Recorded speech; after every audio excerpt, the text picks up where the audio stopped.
Bon, je pense que nous pouvons y aller. Donc, bonjour à toutes et à tous. Donc, je suis Alexandre Couteau, je suis journaliste pour le magazine RIA et j'ai le plaisir d'animer cette table ronde consacrée à l'intelligence artificielle dans l'agroalimentaire. Nous l'avons intitulée De la promesse technologique à l'impact industriel pour souligner que l'intelligence artificielle n'est plus seulement un sujet prospectif ou une technologie émergente, mais qu'elle commence désormais à trouver des applications concrètes dans notre industrie.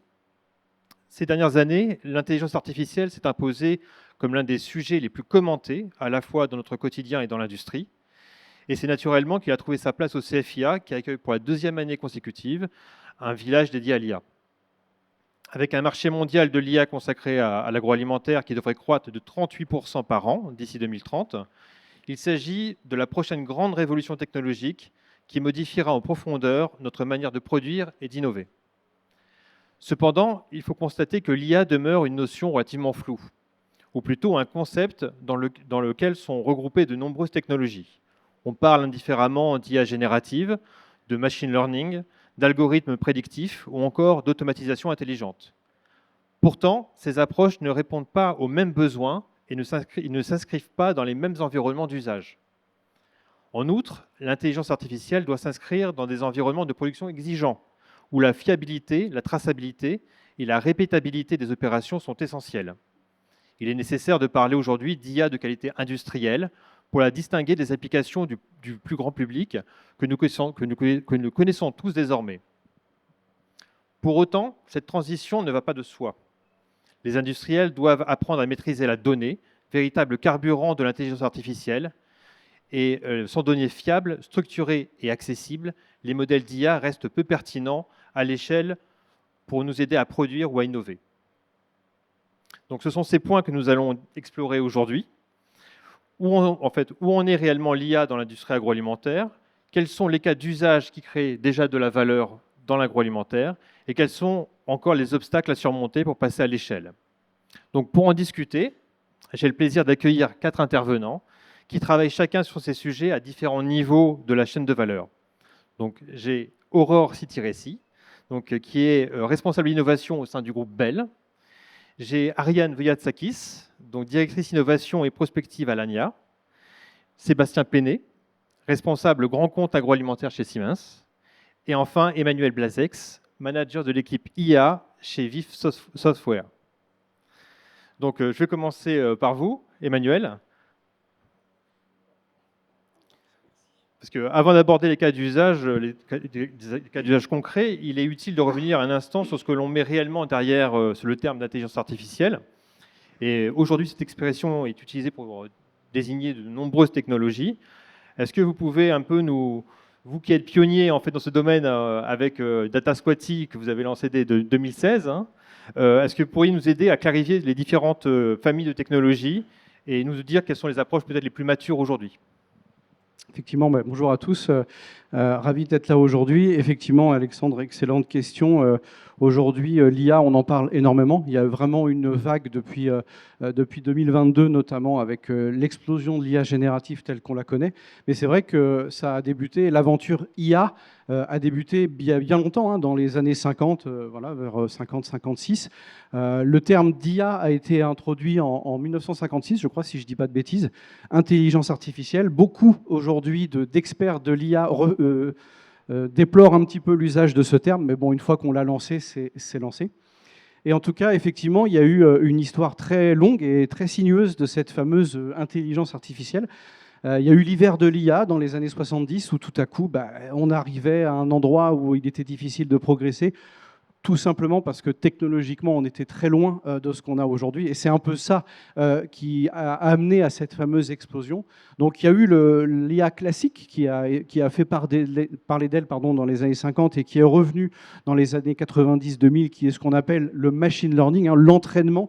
On va entraîner la machine tout simplement, au lieu de lui donner des règles comme on fait d'habitude avec la programmation classique. Dans la programmation classique, on explique que si A, alors faire un résultat de B. Là, on va complètement changer cette approche. On va se dire, on va donner en entrée à la fois des données d'entrée et des données de sortie. On va expliquer à la machine, en gros, pour faire très simple, là, ces données-là ont produit quelque chose de bien, et ces données-là ont produit quelque chose de mal. Ou avec un exemple très concret qu'on connaît tous, voilà des milliers de A ou de petits chats, c'est très parlant, voilà des milliers de petits chats, et voilà des milliers de petits chiens, et essaye de deviner lequel est lequel. Donc ça, c'est une sous-partie du machine learning quand il y a la notion d'image. Donc en tout cas, cette histoire va aller plus ou moins rapidement.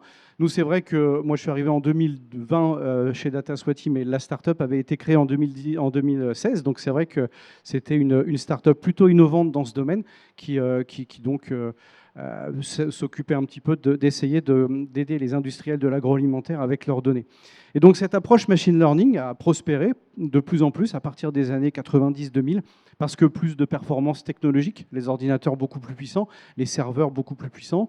Mais l'approche est restée plus ou moins la même. Étonnamment, le machine learning a fait assez peu d'évolutions, de grandes évolutions. Par contre, les avancées de deep learning ont vu apparaître un petit bonhomme en 2017 avec notamment les Transformers. C'est pas les super-héros qu'on connaît dans les films, mais 8 chercheurs de chez Google ont écrit un papier en 2017 qui est complètement révolutionnaire pour l'époque, puisque à l'époque, on avait de gros problèmes avec le langage naturel, ce qu'on appelle le NLP, et on se perdait dans des complexités avec les déterminants, les synonymes, les homonymes. Et tout à coup, ce papier sort en 2017, il ne fait pas plus de bruit que ça. Ça intéresse une petite société qui s'appelle OpenAI, qui a été créée 2 ans avant quand même. Et puis l'histoire, le reste de l'histoire, on la connaît. Google n'a pas dit grand-chose après cet article, pourtant auteur de ce papier en 2017. Et puis en 2022, le grand public découvre ChatGPT, l'IA générative, où là, tout à coup, tout un chacun, tous entre nous, on peut tester directement ce modèle de langage qui est une sous-partie du machine learning, etc. Mais voilà, tout à coup, on a cette IA un peu récente, un peu explosive qui arrive et qui chamboule énormément de choses. Aujourd'hui, 3 ans plus tard, et même un peu plus de 3 ans plus tard, on en parle évidemment tous les jours au quotidien et c'est un des sujets aujourd'hui.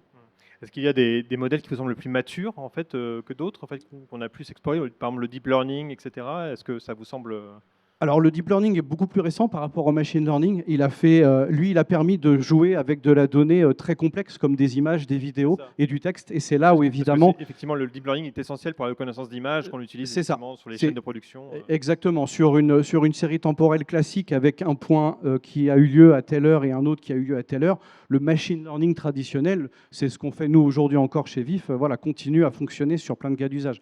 Par contre, le côté deep learning va s'attaquer à des choses beaucoup plus complexes avec une multiplication immense des réseaux de neurones, des couches dans le réseau de neurones, pardon. Et c'est ça qui fait le changement aujourd'hui.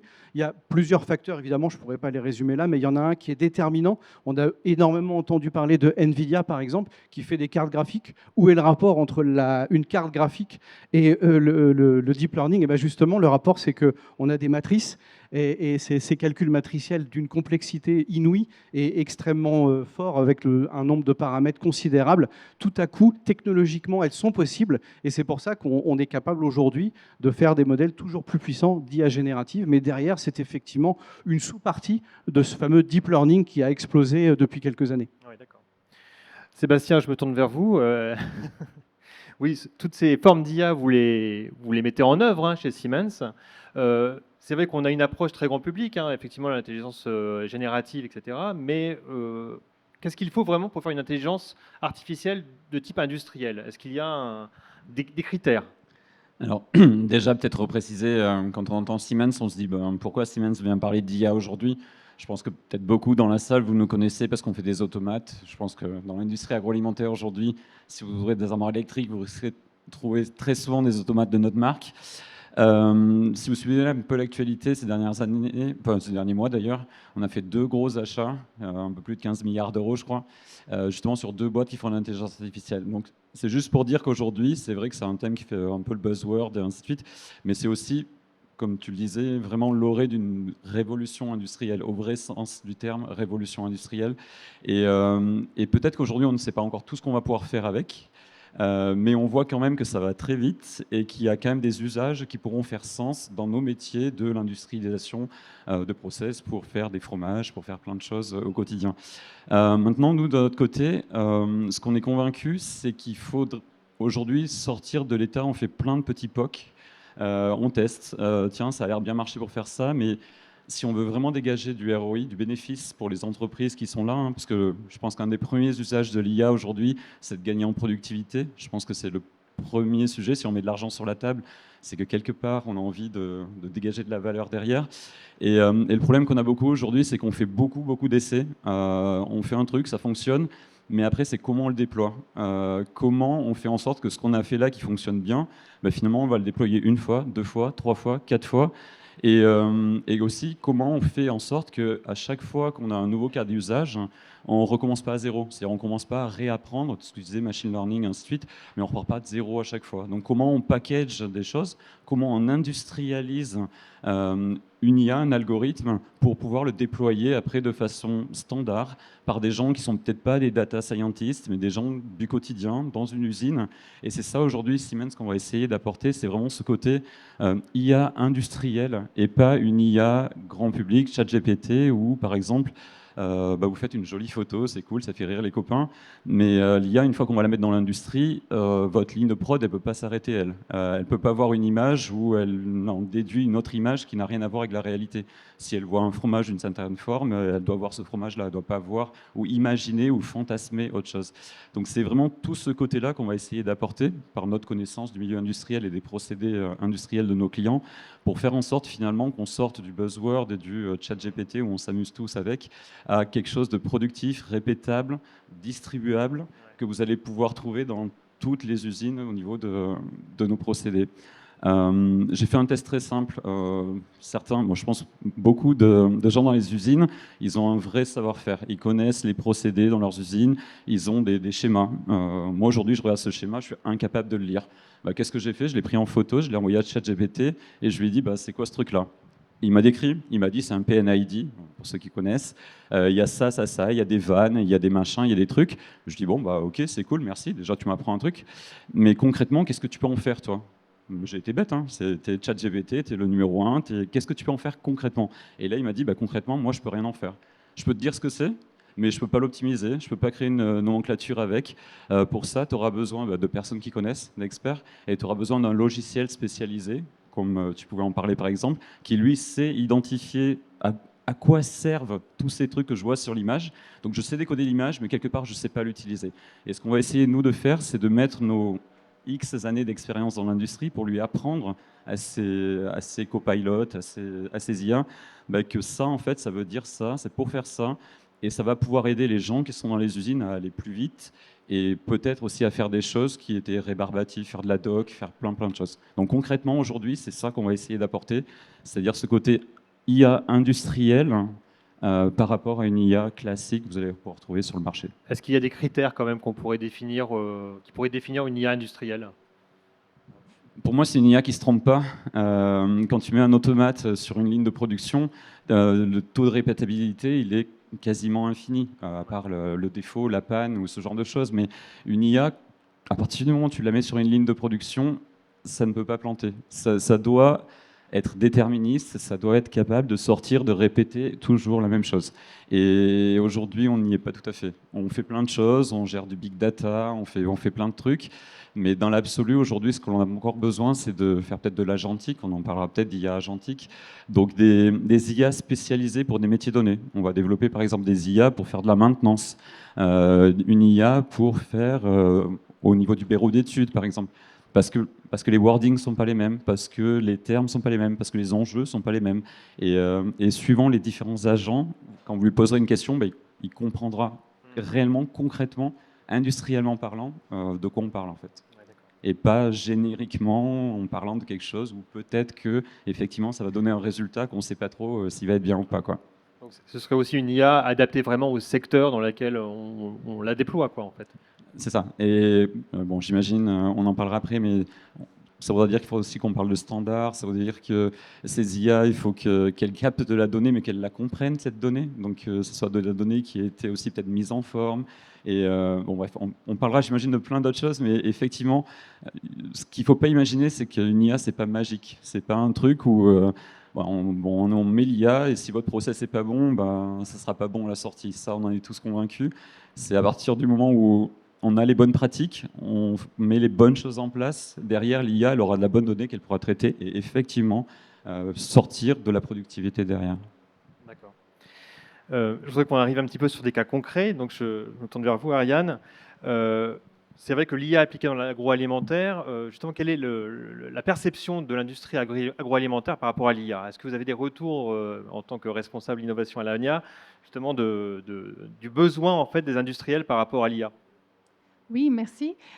Donc effectivement, l'IA fait son entrée dans l'industrie agroalimentaire, mais d'abord, comme vous l'avez dit, pour faire de l'IA, on a besoin de données et de données de qualité. Et or, dans l'industrie alimentaire, nous, à l'ANIA, on représente un secteur composé à 98% de PME. Donc, dans ces PME, en fait, dans la majorité, on est encore très loin de l'IA. Et il y a plutôt un vrai besoin d'automatisation, de suivi de la qualité de la production de manière beaucoup plus automatisée et numérique.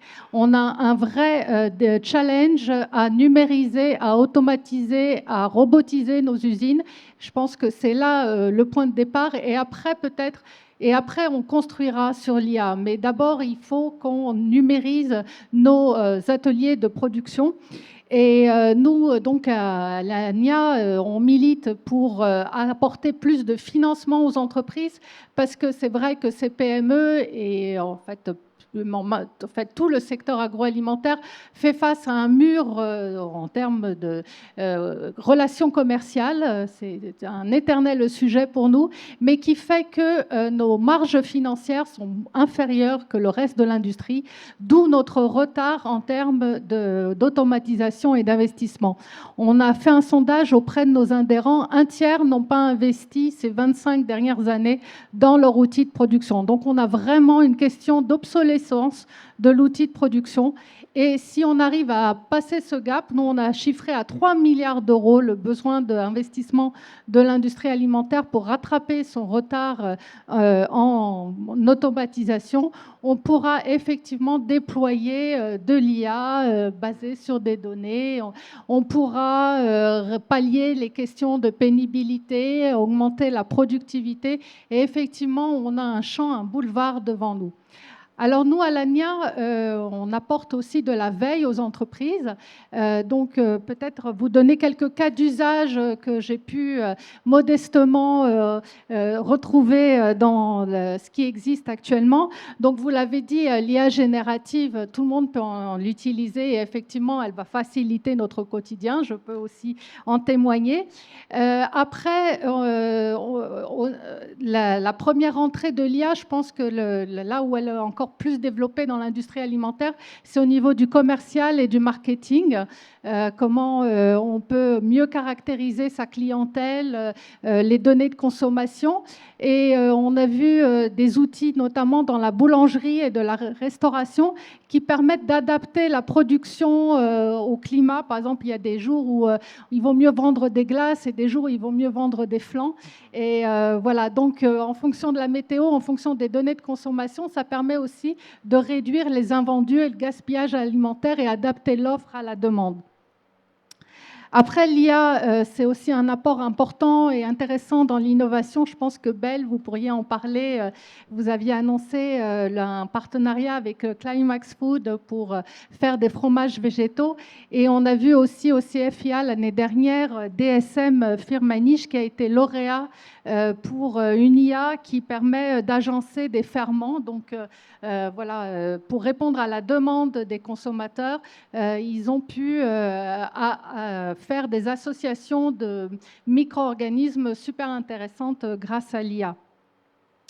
Et Siemens, vous avez été remarqué au CES Las Vegas récemment, notamment avec vos partenariats avec PepsiCo pour des jumeaux numériques. Donc on voit comment l'IA peut permettre de modéliser les procédés, les processus logistiques pour gagner en productivité. Et VIF, vous avez été lauréat aussi l'année dernière pour donc votre IA qui permet de gagner en productivité, de réduire les consommations énergétiques d'intrants. Donc là, c'est vraiment un exemple aussi où on voit comment l'IA peut améliorer la productivité dans les entreprises. Et pour citer 2 startups, il y a donc Sport Bio qui investit l'IA dans la sécurité microbiologique, donc grâce à l'analyse d'images, permet de détecter des contaminations microbiologiques. Donc c'est un système d'autocontrôle dans un premier temps, et on voit la force, plutôt que de faire des analyses de pétri qui peuvent durer très longtemps, tout de suite, grâce à l'image, de détecter s'il y a éventuellement une mauvaise listeria. Enfin, l'IA dans l'alimentation personnalisée, vous connaissez tous le pouvoir du microbiote. Et sur ce cas d'usage, vous avez une start-up qui s'appelle Integrative Phenomics qui va permettre d'associer votre microbiote à l'alimentation et vous proposer donc les plats, les aliments les plus adaptés à votre microbiote. Donc vous voyez, il y a quand même beaucoup de cas d'usage et beaucoup de places d'innovation dans ce domaine. Merci Ariane. Le groupe Bell, justement, est très proactif dans ce domaine. C'est vrai que le groupe Bell a entamé une transformation digitale assez proactive. Donc du coup, effectivement, comment vous utilisez, Aurore, l'intelligence artificielle au quotidien pour innover ? Bonjour à tous. Donc nous, oui, en effet, on a une grosse transformation digitale qui est en train de se faire et je pense qu'on était très juste sur le fait qu'on a besoin d'automatiser plein de choses. Et du coup, en parallèle de ça, on s'est aussi dit comment on saisit cette opportunité de l'IA générative pour vraiment répondre à des défis qu'ont chacun de nos métiers, donc qu'ont nos marketeurs, qu'ont notre finance, qu'ont notre légal. Et donc, on a pris une stratégie plutôt d'expérimenter, donc on teste plein de choses, on lance des petits POC et ensuite on les passe à l'échelle sur tous ces métiers-là. Et moi, ce que je connais le mieux, c'est le marketing, c'est l'innovation. Et là-dessus, on est vraiment parti du besoin des marketeurs. Aujourd'hui, on a plein d'informations dans tous les sens. Je ne sais pas si vous avez fait un peu le tour. Il y avait une conférence sur les tendances tout à l'heure. Il y a des tendances dans tous les sens. On a des données dans tous les sens. On ne sait plus trop comment les synthétiser et en créer des vraies opportunités. Et à côté de ça, tout s'accélère. On a besoin de mettre de plus en plus de produits sur le marché et d'aller de plus en plus vite pour continuer à être moderne, continuer à avoir une place. Et tout ça, nous, on a pris ces besoins-là et on l'a traduit en pilote pour nos équipes. On a fait 2 pilotes principaux. Le premier, c'est on a créé en interne. L'objectif de créer en interne, c'était on maîtrise les coûts et on a nos propres données qui sont sécurisées. Donc, on est sûr que ça ne part pas de partout, toutes les innovations qu'on imagine. Donc, on a créé en interne un générateur de concepts basé sur l'IA générative. Et là, notre objectif, c'est vraiment de capitaliser sur sa capacité d'halluciner et de proposer des choses que nous, on ne penserait pas d'un premier coup. Et donc, on a vraiment des idées. Alors, des fois, je vous avoue, ça part dans tous les sens. Mais c'est des idées qui sont connectées aux tendances, connectées aux études consommateurs qu'on nourrit dans cet outil et qui nous permettent de ne plus partir d'une page blanche. Et ne plus partir d'une page blanche, ça nous permet d'être beaucoup plus réactifs, de proposer des choses qui sont plus efficaces.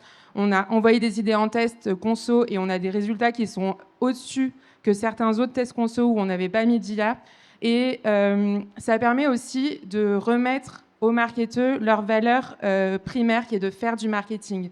Et donc sur ces idées, ils vont amener leur valeur de quelle est notre marque, quelles sont nos capacités industrielles, quelles sont nos capacités de développement, et ils vont pouvoir vraiment avoir ce regard critique sur les idées qui sortent et pas juste devoir produire plein d'idées pour aller les tester.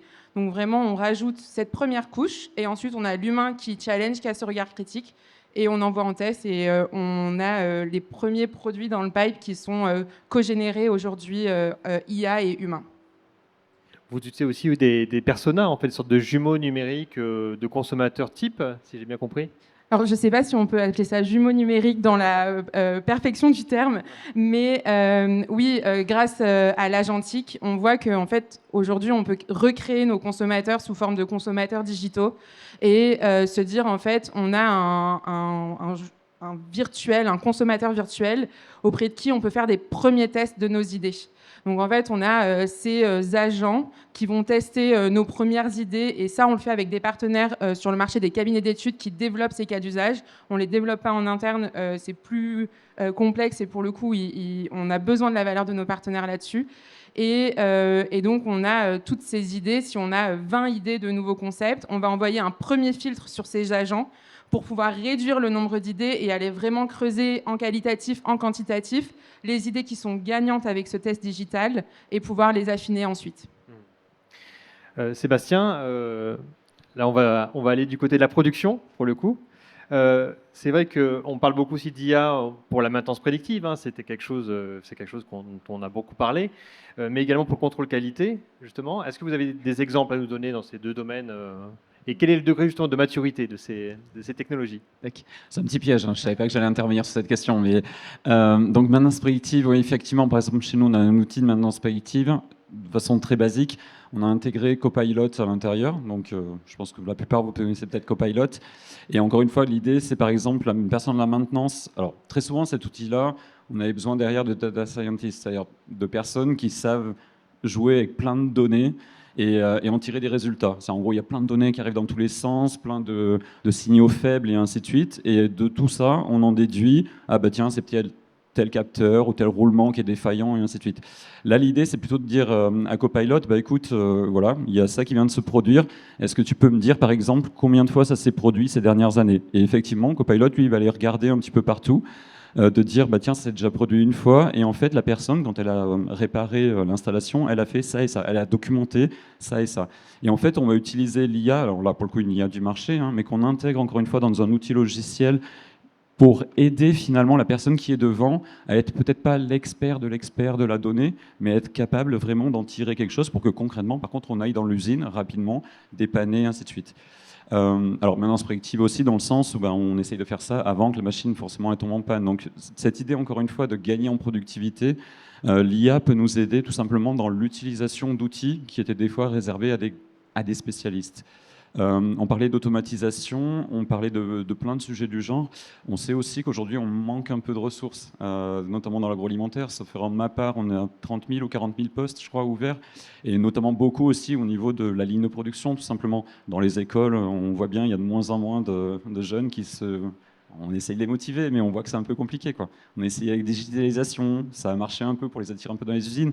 L'IA, on se dit, tiens, on va mettre un peu d'IA, peut-être que là, il y a quelques jeunes de plus qui vont venir. Mais dans les faits, c'est aussi comme ça qu'on réattirera des gens dans les usines. Et malgré tout, on sait qu'on n'arrivera pas à fournir tous les postes. Et donc, on aura aussi besoin d'outils. Et pour moi, l'IA reste un outil pour aller plus vite et pour faire au moins aussi bien, voire plus, que ce qu'on fait déjà aujourd'hui pour maintenir la production de nos usines à un certain niveau. Donc tu parlais de contrôle qualité. On a aujourd'hui, par exemple, des gens dans des usines qui regardent des lignes en continu toute la journée, et dès qu'ils voient quelque chose qui n'est pas bon, ils sortent la personne de la ligne, ou ils font une marque dessus pour dire ce truc-là, il n'est pas conforme, et sort, et ainsi de suite.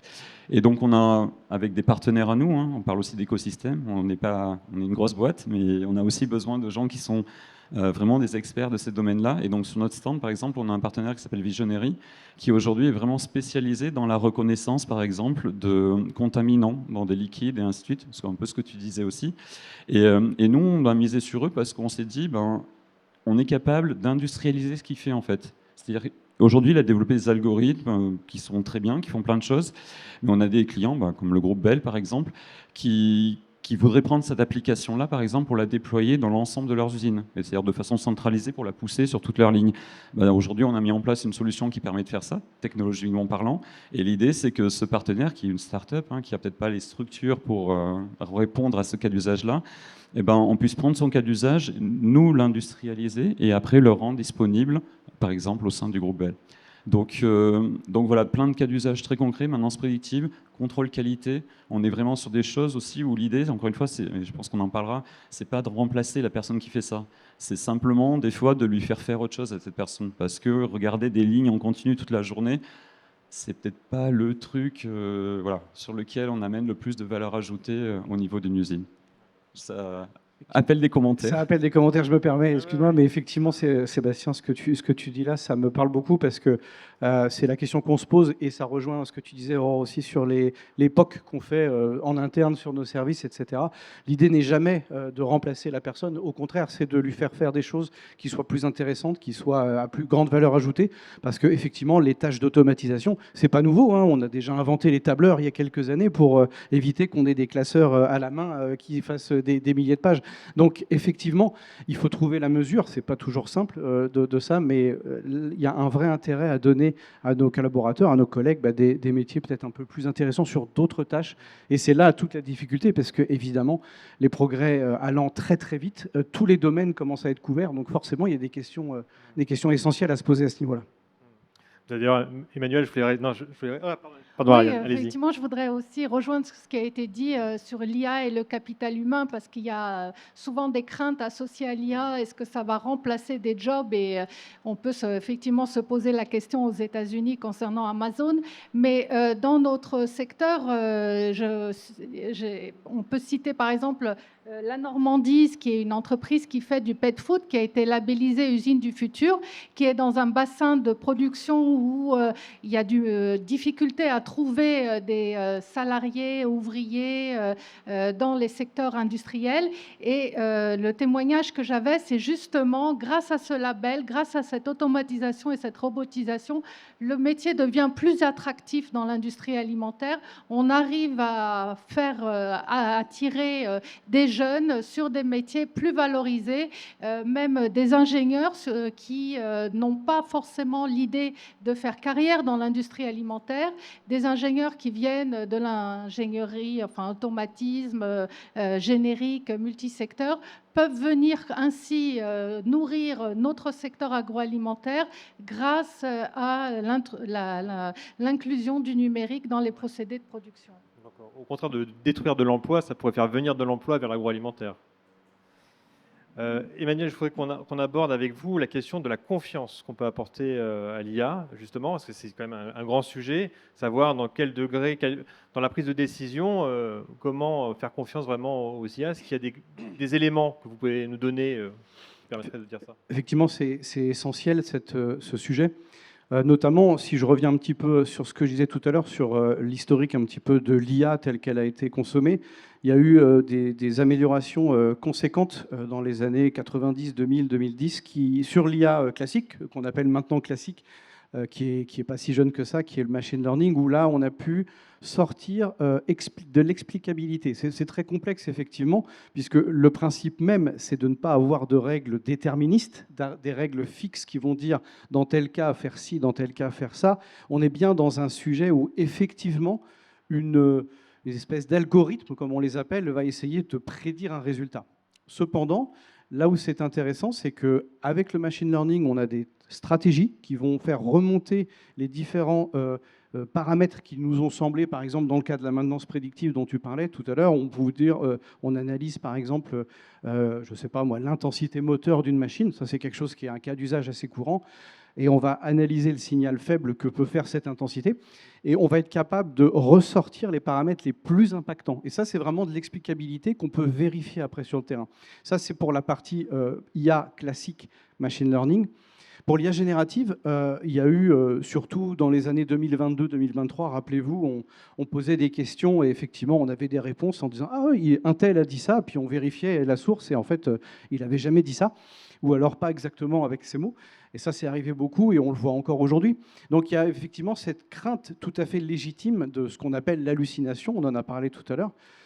Mais là encore, il y a beaucoup de progrès qui sont faits à plusieurs niveaux. Je ne veux pas rentrer trop dans le détail technique, mais il y a une technique qu'on utilise avec l'IA générative depuis quelque temps, qui est extrêmement performante, c'est d'utiliser la puissance énorme de ces modèles de langage pour comprendre l'intention et synthétiser une réponse, mais au lieu d'utiliser ce qu'on appelle le corpus, c'est-à-dire les données qui ont servi à l'entraînement, alors on confond souvent paramètres, corpus, je ne veux pas rentrer dans le détail, mais vous savez qu'en gros, pour simplifier, on dit que les modèles de langage larges ont appris Internet, entre guillemets. C'est un énorme raccourci que j'aime pas faire, mais si on veut synthétiser, on a des cas d'usage où on va pouvoir demander utilise ton modèle pour comprendre l'intention de l'utilisateur quand il te pose une question. Typiquement, quelqu'un qui va utiliser un chatbot dans un support. Nous, c'est ce qu'on fait par exemple avec le support chez Vif. On a vraiment cette notion on va comprendre l'intention de l'utilisateur, son contexte métier. Je suis dans le RP, dans la page où je gère mes commandes, j'ai tel problème, etc. Et on va utiliser toute la puissance de l'IA générative pour comprendre cette intention. Mais par contre, pour retrouver quelle est exactement la source qu'on va pouvoir utiliser pour répondre à l'utilisateur. On ne va pas utiliser tout Internet, parce que déjà, Internet ne connaît pas forcément bien notre ERP, par exemple, mais on va lui monter soit des documents, la documentation, par exemple, de l'ERP, soit les autres tickets qui ont déjà eu lieu. Et c'est là où c'est intéressant, c'est-à-dire qu'on ne va pas halluciner, on ne va pas inventer. Donc ça, c'est une technique qui est assez efficace pour lutter contre ce qu'on appelle l'hallucination. C'est bien une réponse qui est générée par une IA générative, mais on a injecté en direct, pendant la réponse, toutes les données métiers que nous, on maîtrise. Alors évidemment, ce n'est pas simple à faire.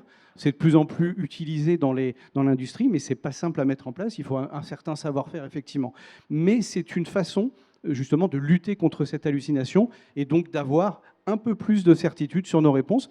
Par exemple, nous, dans le cas d'usage qu'on utilise pour l'ERP, on a un assistant qui permet de répondre à une question d'un utilisateur. L'utilisateur demande, par exemple, comment arrêter mon FIFO dans mon ERP. C'est des questions qui sont parfois très techniques.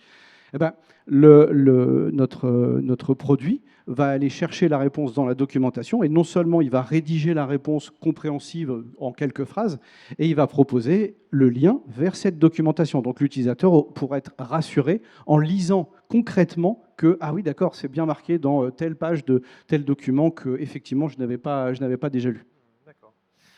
Aurore, alors si j'ai bien compris, l'hallucination des IA, pour vous, c'est une force, quelque part. En fait, c'est un très bon point parce que j'allais dire, pour la confiance, il y a un peu 3 niveaux. Le premier, c'est avoir construit et utilisé les IA qui vont servir notre cas d'usage. Par exemple, quand je veux faire de l'idéation, je veux créer plein d'idées. Et donc là, l'hallucination, elle a un avantage, elle a une valeur ajoutée. Par contre, j'ai besoin que cette hallucination, elle soit toujours dans un cadre. Et ce cadre, c'est le cadre de mes tendances, de mes données consommateurs. Donc, pour le cas de l'idéation, oui. Un autre cas d'usage qu'on a chez Bell, c'est toute cette masse de données. On essaye de créer un outil qui va nous les traduire rapidement en territoire d'opportunité. Là, pour le coup, on a besoin que l'IA, elle hallucine pas énormément, parce qu'on a besoin que ça soit hyper fiable, la donnée qu'il va nous donner.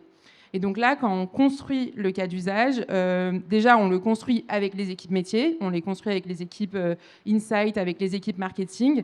Et surtout, le pilote qu'on a créé, on le compare avec des études précédentes pour savoir si on a des données sur des méthodes dans lesquelles on a confiance, qu'on a l'habitude d'utiliser depuis des années, qui sont équivalentes avec les pilotes de l'IA. Donc ça, c'est le premier point pour avoir confiance vraiment dans l'IA. D'accord, ok. Sébastien, est-ce que vous avez un commentaire justement sur cette notion de confiance ? Non, bah, moi, j'en reviens à ce que je disais tout à l'heure. C'est, en tout cas, au niveau de la prod, l'hallucination, elle n'est pas permise. Si vous ne sortez pas de produits de vos usines, quelque part, il va y avoir un souci à un moment où quelqu'un va vous dire non, on va arrêter de jouer, maintenant, il faut que ça produise, quoi. Et j'en reviens un petit peu sur les cas d'usage aussi. Alors, on n'est pas une industrie de l'agroalimentaire, mais on a une usine dans l'est de la France qui produit tous les capteurs pour le monde entier. Aujourd'hui, donc, on l'a automatisé, digitalisé, enfin tous ces mots qui font un peu peur, où on a toujours l'impression que effectivement ça supprime de l'emploi. Et aujourd'hui, cette usine est passée de 800 à 1000 personnes. Et donc, évidemment, les emplois ont évolué. Évidemment, les personnes ne font peut-être plus la même chose que ce qu'elles faisaient il y a 2, 3, 4 ans. Malgré tout, ça reste une possibilité aussi pour des gens, comme tu disais, d'attirer des nouveaux profils. Et surtout que l'agroalimentaire, on ne peut pas trop délocaliser, mais quand même, potentiellement quand même de garder nos usines sur le territoire français, de faire aussi travailler les gens dans ces usines dans des meilleures conditions. Et c'est, je pense, ce qu'on veut tous actuellement. J'allais dire, si je peux rebondir sur le point de... les personnes dans nos équipes vont peut-être faire autre chose. Je pense que dans les critères de confiance, il y a aussi ça. Nous, en tant que professionnels, on doit s'engager à avoir ces nouvelles compétences, à avoir ce sens critique qui va être demandé aussi pour l'IA. Et du coup, c'est des choses que nous, on doit apprendre en tant que professionnels dans l'industrie depuis quelques années, mais aussi qu'on doit apprendre aux personnes qui rejoignent nos entreprises, aux personnes qui sortent d'école. C'est des choses qu'avant, on leur apprenait beaucoup plus tard dans leur carrière à développer ce sens critique. Aujourd'hui, c'est une compétence qu'ils vont devoir avoir dès l'arrivée dans l'entreprise, parce qu'ils vont avoir des contenus qui sont produits par des IA et qui vont devoir apprendre à challenger et pas juste à produire. Et ça, c'est un gros shift, en tout cas pour la montée en compétences de toutes nos équipes demain. si je peux élaborer sur le mot confiance, ça m'a bien plu effectivement ce concept. Nous, à l'ANIA, avec la Fédération de l'industrie mécanique, on a lancé un groupe de travail conjoint donc, qui associe des industriels des équipements comme Siemens et des industriels utilisateurs de l'agroalimentaire dans un objectif de construire un référentiel commun des équipements de production. Donc, un peu comme vous avez dans votre frigo différentes classes de A, B, C, D. Et là, ça sera aussi un référentiel où on aura différentes classes d'équipements entre l'équipement basique qui répond aux besoins de base d'un industriel jusqu'à l'équipement qui permet de faire de l'IA.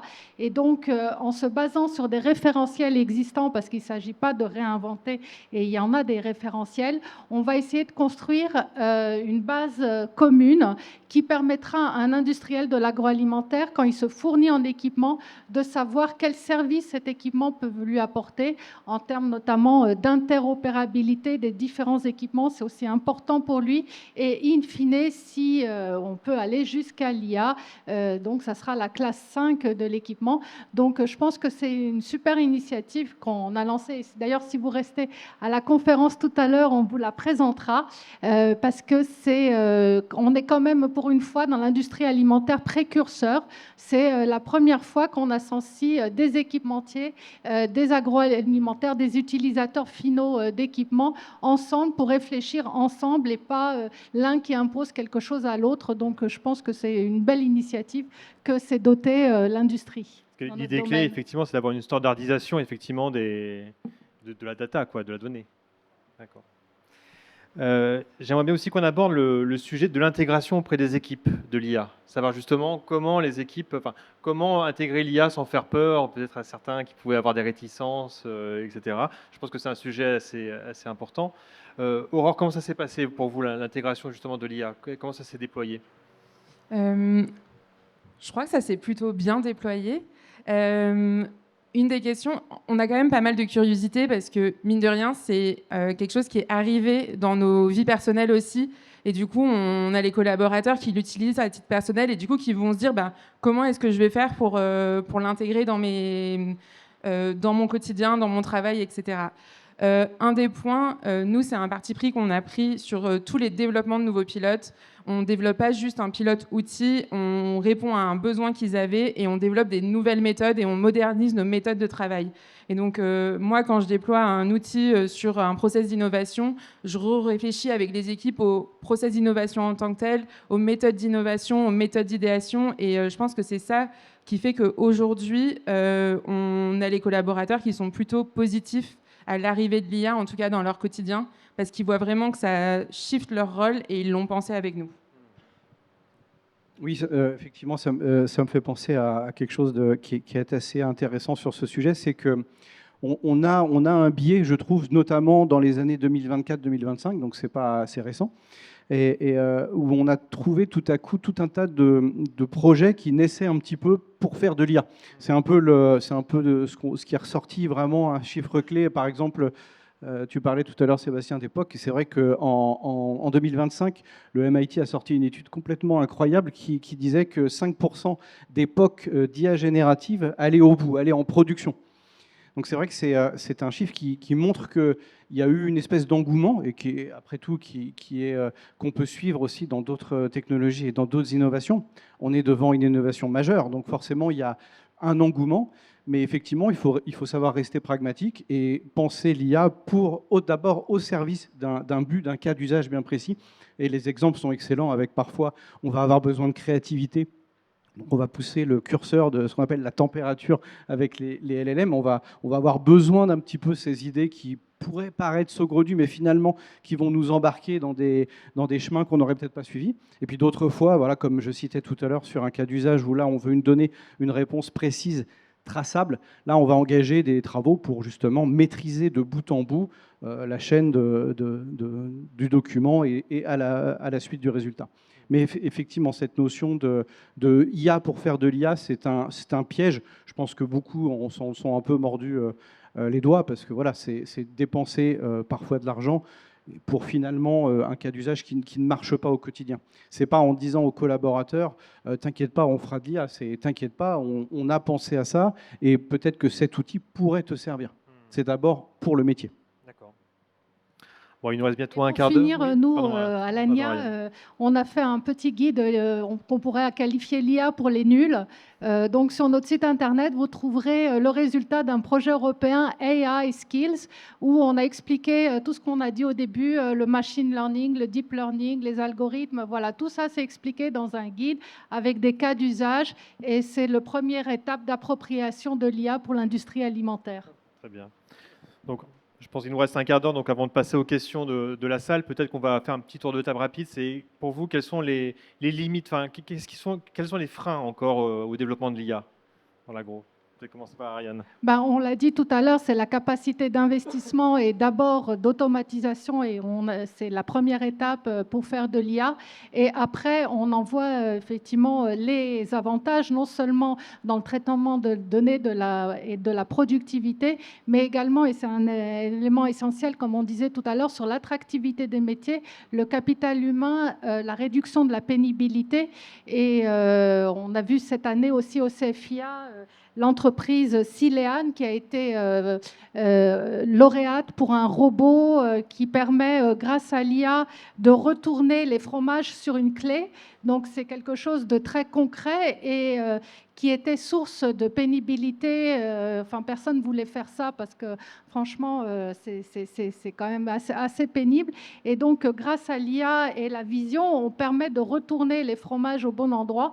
Voilà, donc je pense que c'est un exemple d'une belle innovation qui permet d'apporter des avantages pour l'entreprise en termes de productivité et pour les salariés en termes de confort de travail pour les orienter vers des tâches à plus forte valeur ajoutée. Emmanuel? Oui, je rejoins complètement ce que dit Ariane, effectivement. Le nerf de la guerre étant la data, la donnée, effectivement. Sans la donnée, on ne peut pas faire grand-chose. Donc ça, c'est là où nous, fournisseurs de solutions, on a un rôle de prescription, d'accompagnement pour essayer justement d'aider de vous aider, nos clients, à acquérir cette donnée. C'est pas simple, c'est parfois pas simple. La notion des marges dont tu parlais tout à l'heure est essentielle. On a des marges très faibles, donc c'est pas évident d'investir dans un nouveau automate, mais il y a des beaux automates qui sont fabriqués parfois. Donc essayer d'en profiter, ce serait top, effectivement. Aurore, est-ce que vous voyez des limites ou comment aller plus loin? Je pense que la limite, il ne faut pas que ce soit nous qui nous l'imposions. L'IA, c'est quelque chose où je pense qu'il faut tenter, il ne faut pas avoir peur de ne pas être parfait du premier coup. En tout cas, sur la partie IA générative et l'accélération qu'on a eue, pour moi, il faut y aller, il faut penser l'outil avec les méthodes. Et si on pense les deux ensemble, on va lever au fur et à mesure des freins. Et pas un gros frein à la fin et être en retard comme on est aujourd'hui sur l'automatisation, demain sur l'IA. Sébastien? Alors, limite ou les risques, moi le risque, peut-être le premier que je vois, c'est de décevoir en fait. C'est-à-dire qu'on imagine, comme je disais tout à l'heure, que l'IA va tout faire, que c'est génial, que en gros, on prend n'importe quel truc et on fait de l'IA. Moi, j'ai des directeurs industriels ou d'autres qui me disent, enfin, qui viennent nous voir à nous. Voilà, on a un petit stand qui est sympa et qui disent, bah, mon patron il m'a dit que je fasse de l'IA, donc je dois faire de l'IA. Et ok, et donc pour faire quoi? C'est quoi le problème? Qu'est-ce que vous voulez faire? Et en gros, c'est bah, je sais pas, j'ai un budget là, il faut que je fasse de l'IA, trouvez-moi un truc, je fais de l'IA, comme ça mon patron est content. Et le problème de ça, encore une fois, c'est que derrière, ben, si on est mal conseillé, mal orienté, ainsi de suite, et puis que vous êtes une entreprise qui vend que de l'IA, ben vous avez dit, bah ouais, pas de problème, on va faire de l'IA, ne t'inquiète pas. Combien t'as? 100 000, très bien, hop, allez, on les met. Et le problème, c'est que derrière, après, les patrons, derrière, ils vont regarder, ils me font, mais en fait, on n'a pas gagné d'argent, là. Enfin, tu vois, si le cas d'usage n'est pas bon, si on n'a pas bien orienté les choses, et ainsi de suite, si c'est pas les personnes dans l'usine, tout simplement, ne prennent pas en charge le résultat ou aident à faire progresser l'IA. Et je pense que le principal risque, c'est ça, que ça reste un buzzword, en fait. C'est juste de se dire, bah non, finalement, tu vois, l'IA, ça fait rien, donc j'en ai pas besoin. Et alors que dans les faits, qu'on le veuille ou non, il y aura de l'IA autour de nous, tout le temps, au quotidien. Et je pense qu'il vaut mieux bien réfléchir, regarder concrètement ce qu'on peut faire avec, et surtout de ne pas décevoir les gens en promettant des choses et au final en se rendant compte que pragmatiquement, en fait, ça fait pas ce qu'on attendait, quoi. L'idée, c'est vraiment de sortir ce mythe un petit peu de l'IA pour rester dans le concret et de dire que c'est un outil qu'on va tous utiliser demain et savoir comment on va l'intégrer dans nos process, quoi. Très bien. Bon, bah, merci beaucoup. Si vous avez des questions, si la salle a des questions.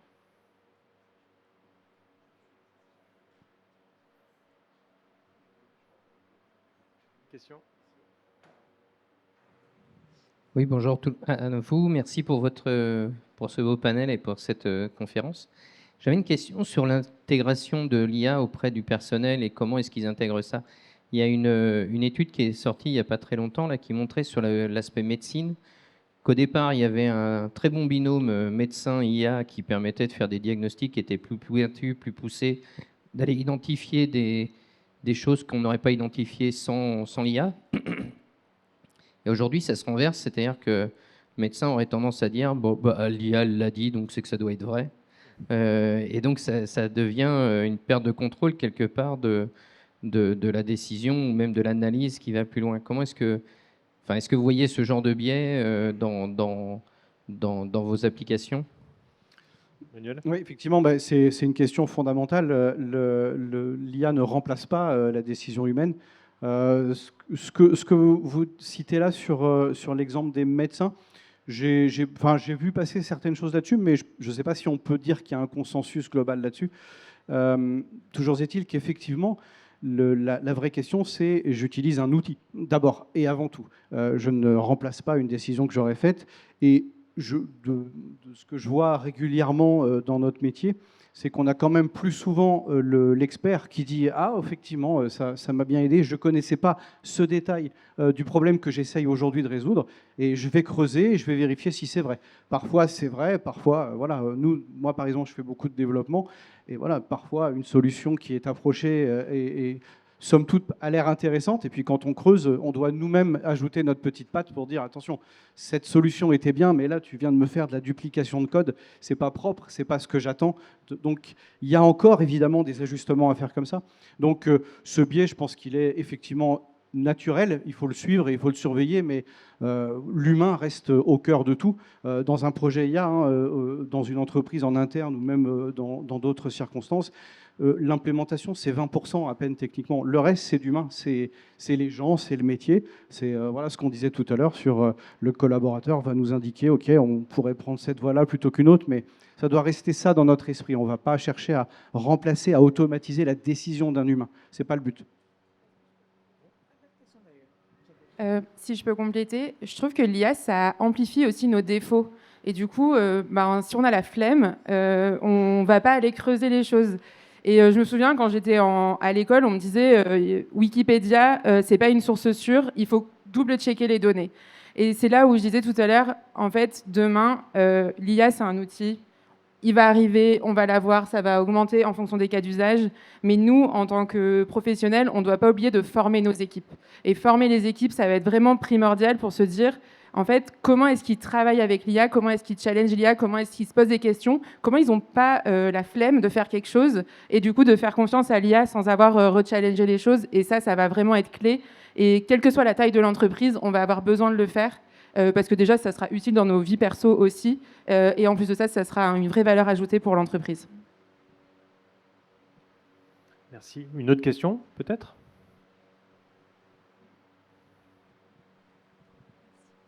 Bonjour. Moi, j'avais une question sur la limite de la responsabilité de l'IA. Par exemple, quand on reconnaît des contaminations sur un produit, jusqu'à où elle peut être responsable ? Dans l'exemple que je citais tout à l'heure, c'est effectivement en termes d'autocontrôle. C'est pour détecter s'il y a, et vous pourriez aussi en témoigner aussi dans le cadre des procédés avec VIF.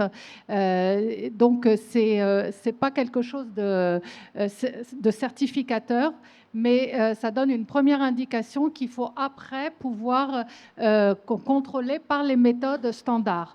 Mais ça permet d'identifier et de détecter des signaux faibles très vite avant même que la contamination s'installe parce que les méthodes traditionnelles prennent beaucoup de temps.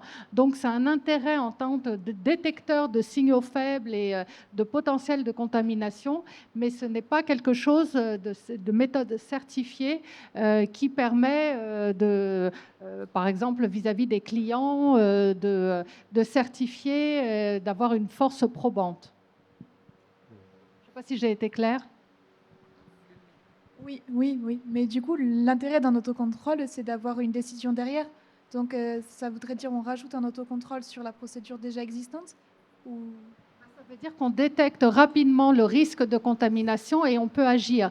Vous avez aussi des systèmes qui vous permettent, grâce à l'IA, de détecter les sources de contamination. Parce qu'il ne suffit pas simplement de détecter le cas d'une survenue d'une contamination, mais aussi d'identifier les causes. Et ça aussi, c'est super intéressant grâce à l'IA.